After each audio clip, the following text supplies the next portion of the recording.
gradual growing up, whatever the circumstances of work life or change or hardship or small or no education that attended, the power of a strange spiritual sweetness, fiber, and inward health have also attended. Something veiled and abstracted is often part of the manners of these beings. Have I met them, I say, not seldom in the army, in camp, and in the hospital? The Western regiments contain many of them. They often are young men, obeying the events and occasions about them, marching, soldiering, fighting, foraging, cooking, working on farms or at some trade before the war, unaware of their own nature.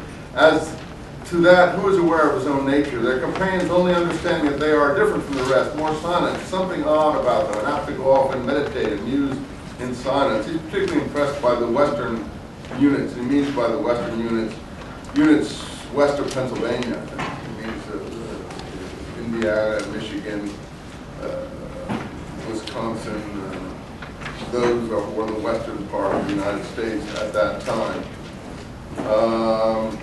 Then he talks about Lincoln here. I've lately been down to the front on a short tour through the Army. This is 1864. Part of the time, maybe beginning of 1865, being in camp among the men. I know a good many soldiers in the ranks and visit the division hospitals. The hospitals in the field are at present thin. The main cases are here. The condition of the Army this past winter has been surpassingly good. The talk here is that grabs is going to make things hot in this region.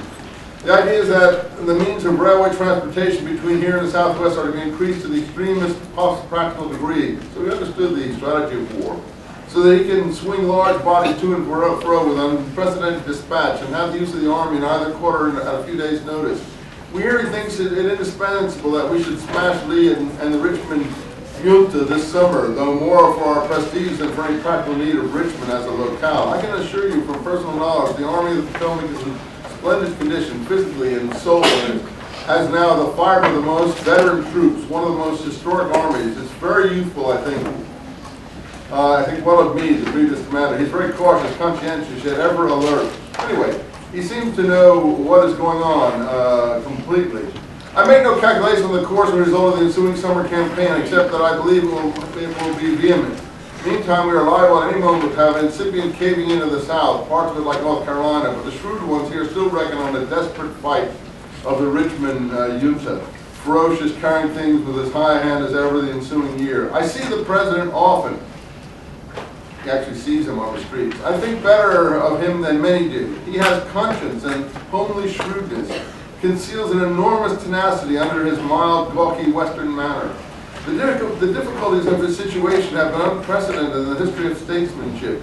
That he has conserved the government so far is a miracle. The difficulties have not been the South alone. The North has been and as yet honeycombed with anti-secession sympathizers, ever ready to undermine.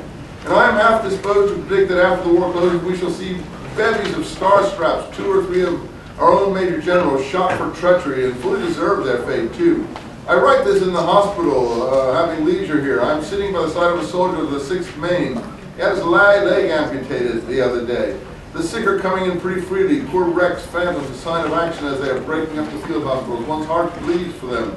Every day I'm among them as usual. I desire you, if you have any friends able to send me aid and that to feel to do so, that you should show them this letter, as I would like more means it shall be sacred. Then finally, April 7th, 1865, when the Army is over. The war's over. The grand culmination of last week impressed me profoundly, of course. I feel more than ever how America has been entirely restated by them, and they will shape the destinies of the future of the whole of mankind. May 7th, this is after Lincoln's dead, and the victory parade, and that's the end. I'll just read you this victory parade, if you don't mind. I don't think many people have heard this. Today, as I'm walking a mile or two, so overcome with joy and pride, south of Alexandria, I fell in with several large squads of the returning Western Army. Again, it's the Western Army that is impressed by.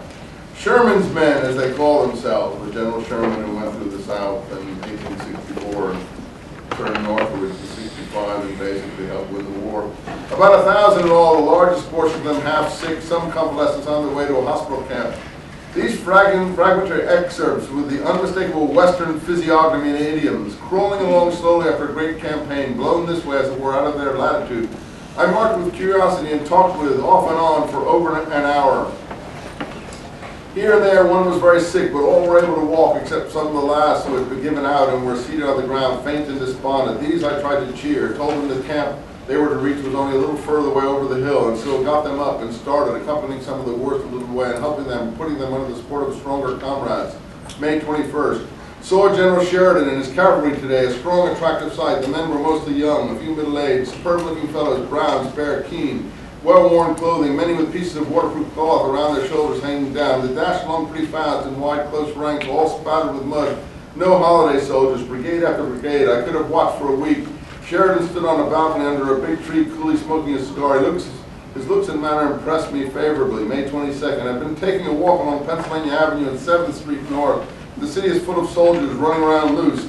Officers everywhere of all grades. All have the weather-beaten look of practical service. All armies are now here, or portions of them, for tomorrow's review. You see them swarming like bees everywhere. The grand review. For 2 days now, the broad space of Pennsylvania Avenue along the Treasury Hill, and so by detour around to the President's house, and so up to Georgetown, and across the Aqueduct Bridge, have been alive with a magnificent sight, the returning armies. In their wide ranks, stretching clear across the avenue, I watched them march or ride along at a brisk pace through the 2 whole days, infantry, cavalry, artillery, some 200,000 men, some days afterwards 1 or 2 other corps, and then still afterwards a good part, Sherman's immense army brought up from Charleston and Savannah and Georgia. May 25th. Well, the